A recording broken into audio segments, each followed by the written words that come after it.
Tuhan bersamamu.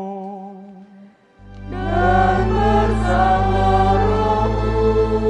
Inilah Injil suci menurut Santo Markus. Dimuliakanlah Tuhan.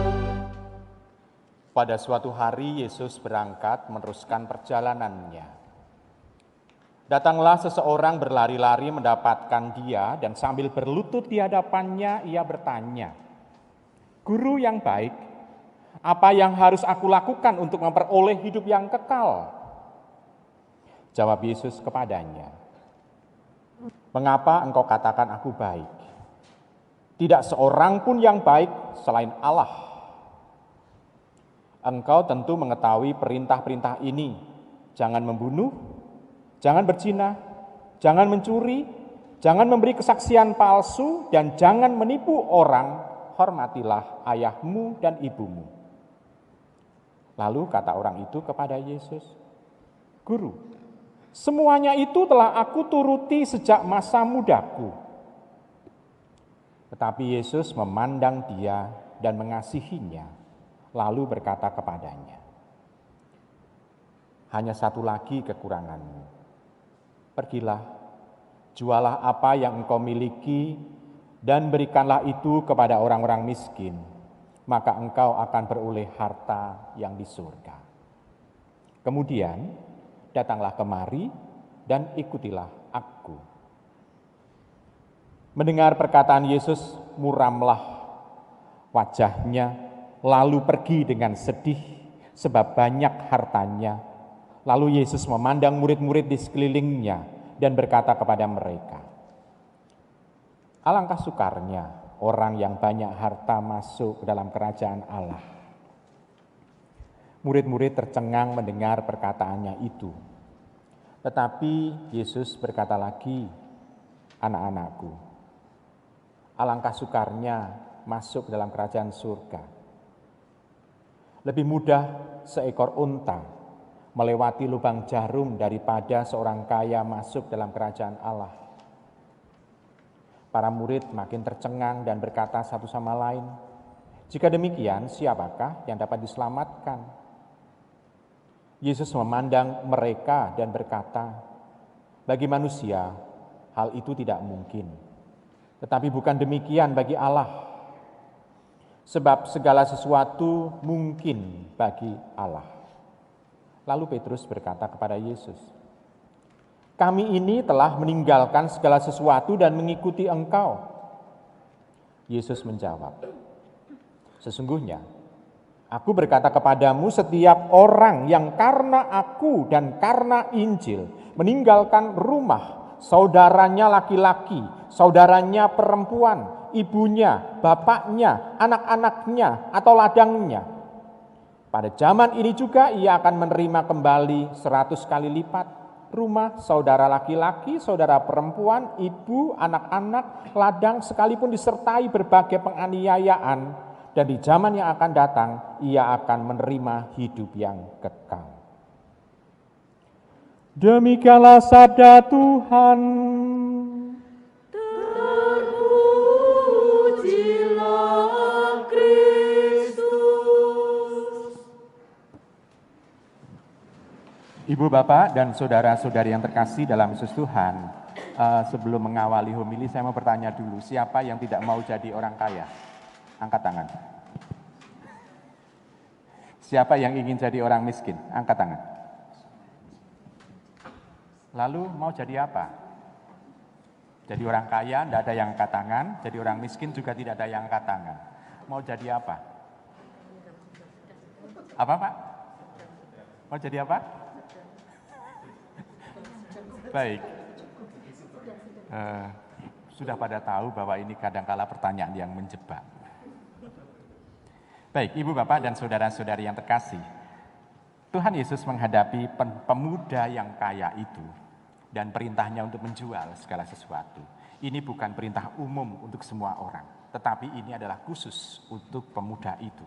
Kenapa bisa dikatakan seperti itu? Karena sabda ini hanya melulu untuk pemuda itu dan bukan untuk Petrus, Yakobus, Yohanes, Andreas atau rasul-rasul yang lain.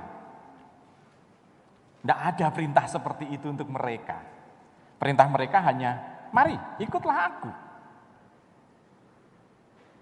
Tetapi untuk pemuda itu dia minta seperti itu. Sebetulnya yang mau dikatakan begini. Untuk hidup kekal, untuk hidup yang baik, punya relasi yang baik terhadap Allah dan sesama, sebetulnya untuk orang Yahudi cukup dengan dekalog. Dekalog itu maksudnya 10 perintah Allah. Perintah-perintah Taurat itu cukup untuk kehidupan. Tetapi karena Yesus mengasihi pemuda itu, dia melihat bahwa ada sesuatu yang mengganjal dalam hati pemuda itu. Sehingga dia mengatakan jualah semuanya. Kenapa seperti itu? Karena begini Ibu Bapak. Masih ingat pada saat Tuhan Yesus 40 hari dicobai di padang gurun? Masih ingat ada berapa pencobaan? 3. Yang pertama apa? Roti. Yang kedua? Kekuasaan. Yang ketiga? Harta duniawi. Tuhan Yesus sebetulnya mau mengatakan begini dengan 3 pencobaan itu. Sangat mudah untuk mencari kekayaan dunia. Sangat mudah untuk mencari kekuasaan. Ikut setan saja dengan cepat akan mendapatkan itu. Sebetulnya kan gampang. Sehingga kita bisa melihat orang cari pesugihan, carinya ke siapa? Ke Tuhan atau ke yang bukan Tuhan? Halo? Ke Tuhan atau yang bukan Tuhan? Yang bukan Tuhan. Baik, mencari yang bukan Tuhan. Kadangkala ada orang juga Katolik yang memintanya kepada siapa? Kepada Tuhan. Tetapi caranya seperti kepada bukan Tuhan. Sehingga kadangkala kalau misalnya orang mungkin sudah tahu tempat untuk mencari pesugihan di sini di mana ya? Di Semarang. Hah? Di mana kira-kira? Kalau yang bisa menjawab berarti pernahkah ke sana? Baik, saya tidak tahu tempatnya di mana, tapi kepingin tahu juga, kepingin lihat gitu loh, kepingin lihat. Kadangkala meminta dengan mudah. Kadangkala orang memindahkan ritual yang ada di situ ke tempat mana? Ke tempat perziarahan orang-orang Katolik. Di mana? Gua Maria. Yang diminta apa? Sama enggak dengan orang yang meminta di tempat yang bukan Tuhan itu? Sama. Bukan hanya itu, tempat perziarahan orang Katolik, tempat istilahnya apa? Gua Maria itu bukan hanya itu, tetapi juga di gereja kadangkala orang meminta hal yang sama. Bukankah seperti itu? Misalnya ambil contoh Gunung Kawi gitu ya. Gunung Kawi di mana? Bukan yang di Bali tetapi yang di Jawa Timur ya, Gunung Kawi, Jawa Timur. Di sana kita bisa melihat orang memindahkan Gunung Kawi di gereja, seolah-olah begitu. Nah, Ibu Bapak, saudara-saudari yang terkasih. Nah, Tuhan melihat bahwa pemuda itu mempunyai sesuatu ganjalan. Buktinya apa? Pada waktu Tuhan mengatakan jualah semuanya, pemuda itu apakah menjual? Apakah dia mengikuti Tuhan? Tidak. Berarti tampak bahwa dia lebih memberati ikut Tuhan atau memberati harta? Lebih memberati harta. Maka Tuhan dengan dia mengatakan kepada pemuda itu, dia tahu bahwa pemuda itu memang hidupnya saleh. Sudah hidup sesuai dengan perintah Allah, hukum Taurat. Tetapi masih ada sesuatu yang mengganjal dalam hidupnya. Yakni mendua dengan harta. Nah, sekarang Ibu Bapak, kalau kita berdoa begini aja ya, ini semacam ujian bagi kita semua. Begini, Ibu Bapak mahir berdoa ya? Betul? Baik, kita semua hidup di dunia, betul? Baik, kalau hidup di dunia, yang kita jumpai setiap hari hal-hal duniawi atau hal-hal surgawi? Hah? Yang kita hadapi? Duniawi. Baik, yang kita hadapi adalah hal-hal duniawi. Tetapi yang Anda minta, hal-hal surgawi atau hal-hal yang duniawi? Naik kelas, jodoh, terus mudah-mudahan hutang bisa terlunasi. Terus apa lagi? Itu hal-hal surgawi atau hal-hal duniawi? Kita hidup di dunia, kenapa masih minta hal-hal yang duniawi? Bukan hal-hal yang surgawi yang tidak bisa dicari di dunia ini kecuali kita pinta kepada Allah. Ini sesuatu. Kita hidup di dunia. Duniawi itu hal-hal yang tiap hari kita jumpai. Tetapi yang kita minta kepada Allah adalah hal-hal duniawi juga. Kalau demikian, Tuhannya siapa? Untuk memenuhi hal-hal duniawi atau hal-hal surgawi untuk kita? Jangan-jangan nanti ibu bapak begini, jangan biasakan untuk berdoa mohon hal-hal duniawi dan itu dicontohkan kepada anak. Jangan. Kenapa jangan? Begini, ibu bapak tadi ujub yang saya bacakan itu semua mendoakan orang yang sudah meninggal. Benar? Betul? Ujub itu dimintakan karena apa? Karena masih ada keluarga yang berdoa di rumah. Benar? Hingga bisa memohon untuk leluhur atau orang yang dicintai untuk dimohonkan pengampunan. Coba bayangkan, kalau kita memberikan contoh mendoakan hal-hal duniawi kepada anak kita, besok kalau kita mati, yang mendoakan siapa? Halo? Yang mendoakan siapa? Kalau kita mati? Halo, anybody home? Yang mendoakan siapa? Hah? Romonya? Ya, kalau romonya ingat. Kalau enggak, ngundang Romo. Ngundang Romo berarti ngundang wong bayaran kon nyembayangke. Tetapi kita orang yang mencintai,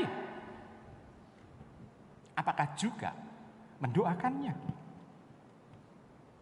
Nah besok kalau, maka dipikirkan, ngajari enggak Anda berdoa untuk anak-anak? Ngajari anak-anak berdoa enggak? Halo? Minimal. Kalau kita itu ngajari anak berdoa, minimal kalau kita mati, nantinya ada yang mendoakan gitu loh. Setuju? Nah sekarang kalau kita bisa melihat, ada anak-anak yang datang ke gereja yang belum komuni? Belum? Belum? Sudah boleh, Bapak Uskup sudah memperbolehkan. Nanti akan ada surat edaran untuk mengatakan bahwa anak-anak sudah saatnya untuk bisa beribadat bersama. Oh, anak-anak sudah ada ya? Baik. Itu contoh orang tua yang berani untuk memberikan contoh, mempertemukan anak kepada Allah. Baik, sebetulnya itu khotbah tadi pagi, tapi karena tadi pagi itu online-nya mati, maka saya berani mengulang. Tapi kalau itu online-nya hidup tadi pagi, saya harus mikir khotbah apa lagi gitu. Nah, ibu bapak, saudara-saudari yang terkasih dalam Yesus Tuhan. Jadi kita harus ngajari anak untuk bisa berdoa supaya paling tidak minimal itu kalau kita mati ada jaminan yang mendoakan kita. Mau? Nah, yang kasihan romonya. Lah orang punya anak. Enggak punya cucu.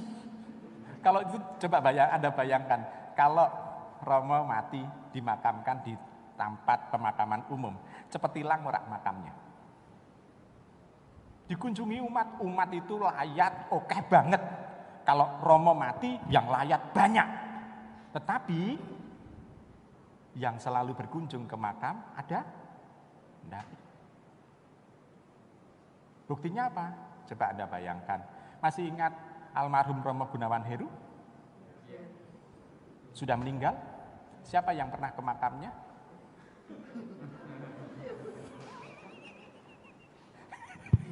Tes kan? Nah, Ibu Bapak dan Saudara terkasih, maka kita bisa melihat, maka kenapa kalau romo-romo mati itu dikumpulkan jadi satu makam supaya ada yang merawat. Supaya ada yang merawat dan ada yang mendoakan. Nah, kalau panjenengan, saya nanti dikremasi yuk romo. Ya terus dibuang. Dibuang itu berarti Anda sudah tidak dianggap sebagai orang lagi. Karena gereja itu mengatakan bukan untuk, kalau dilarung itu bukan untuk membuang, tetapi meletakkan abu. Jadi meletakkan itu berarti masih menghormati, walaupun itu abu, itu masih dihormati sebagai jenazah. Ya, ini kok malah ngomong tentang mati ya. Sebetulnya harus ngomong tentang harta kekayaan itu. Nah, sekarang kembali ke laptop ya. Sekarang kita bisa melihat, Tuhan Yesus melihat pemuda yang kaya itu. Pemuda yang kaya itu. Hatinya itu bukan kepada Allah. Tetapi hatinya kepada siapa? Kepada harta benda. Bahkan ada juga orang yang menggunakan sarana keagamaan tapi tujuannya untuk menggali banyak harta. Ada juga. Ibu Bapak, kita bisa melihat ada banyak cara. Nah, kadangkala orang Kristiani juga mengatakan bahwa saya toh ikut Tuhan. Bukankah harta saya sudah saya sumbangkan perpuluhan? Ibu Bapak, Tuhan tidak butuh harta kita. Tuhan itu sudah maha kaya, betul? Perpuluhan yang kita berikan untuk Tuhan itu untuk siapa? Apakah Tuhan masih butuh? Enggak. Apakah para rasul menginginkan juga mengatakan bayarlah perpuluhan kepada gereja? Enggak, para rasul tidak. Dan iman kita berdasarkan para rasul juga. Baik, supaya Anda nanti kalau dikejar, Katolik nggak ada. Supaya tahu alasannya gini ya, kenapa Katolik nggak ada perpuluhan. Agak panjang nggak apa-apa ya khotbahnya ya? Ya baik, berarti sudah dimaklumi. Khotbah panjang, perpuluhan. Gini, awal perpuluhan adalah pada waktu orang-orang Mesir keluar dari, orang-orang Yahudi, orang-orang Israel keluar dari Mesir, ada 12 suku. Lalu dibagi tanah di Israel itu 12 suku, tetapi masih ada satu suku yang tidak mendapatkan tanah, yaitu suku apa? Lewi. Tetapi tetap pembagian tanah tetap 12 suku. Kenapa? Karena ada suku Yusuf yang mendapatkan 2 jatah tanah untuk 2 anak Yusuf. Cucu Yakub mendapatkan tanah itu. Jadi tetap 12. Tetapi ada satu suku yang tidak mendapatkan, yakni suku Lewi. Nah, suku Lewi ini hidupnya terus dari siapa? Dia tidak bisa punya hak tanah untuk menggarapan tanah. Maka masing-masing suku yang 12 itu menyisihkan perpuluhan untuk suku Lewi ini, karena suku Lewi dikhususkan untuk menjadi imam di sinagoga-sinagoga yang tersebar di seluruh Israel itu. Awalnya itu. Nah sekarang suku Lewi setelah pembuangan di Babel menjadi hilang. Semua 12 suku itu menjadi hilang. Hanya tinggal suku yang tersisa, suku Yahudi saja. Lalu perpuluhannya dibawa kemana? Perpuluhannya untuk memelihara bait Allah. Untuk orang-orang yang tersisa setelah pembuangan. Bukan lagi untuk suku Lewi. Nah setelah itu bait Allah hancur. Lalu untuk siapa? Tidak lagi. Gereja tidak meneruskan tradisi perpuluhan. Maka jawaban kita, kenapa orang Katolik tidak meminta perpuluhan dari kita? Karena semua yang kita miliki ini adalah milik Allah. Benar? Nah, jadi kalau Allah meminta, kita berikan enggak? Baik, maka Allah tidak hanya minta 10%, tetapi 100%. Termasuk nyawa kita, termasuk hidup kita. Maka kita tidak bisa membeli itu. Ada bahaya juga kalau ada perpuluhan. Saya membeli keselamatan saya dengan perpuluhan. Padahal keselamatan tidak dibeli, tetapi diberikan oleh Allah. Bahkan Allah sudah menukar keselamatan kita dengan nyawa Sang Putra. Jadi nyawa Sang Putra itu sudah ditukar untuk kita sebagai tebusan semua dosa. Maka ibu bapak, kalau demikian, apa yang ada dalam diri kita hendaknya adalah Allah. Kita harus mengikuti Allah. Jangan seperti pemuda itu. Walaupun kita punya uang, walaupun kita punya kekayaan, tidak berdosa punya kekayaan itu. Asal kekayaan yang kita punya itu jangan menjadi penghalang kita untuk menuju kepada Allah. Bahkan diharapkan kekayaan kita ini justru menjadi sarana yang baik untuk bisa mengajak semua orang bisa menuju kepada Allah. Coba bayangkan, kita membangun gereja yang baik ini butuh siapa? Butuh orang kaya, betul? Benar kan?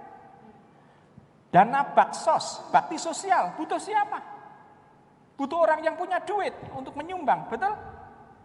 Berarti kita bisa melihat, orang-orang kaya juga punya makna juga bagi keselamatan semuanya. Asalkan hati orang itu bukan kepada kekayaan, bukan mendapatkan ganti kekayaan itu, tetapi tetap melulu kepada Allah.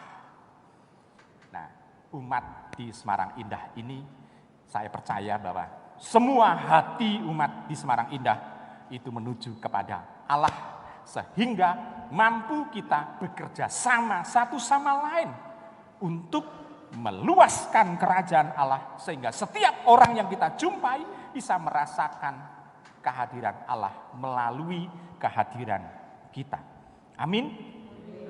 Maka marilah kita tegak berdiri, kita ungkapkan syahadat kita kepada Allah.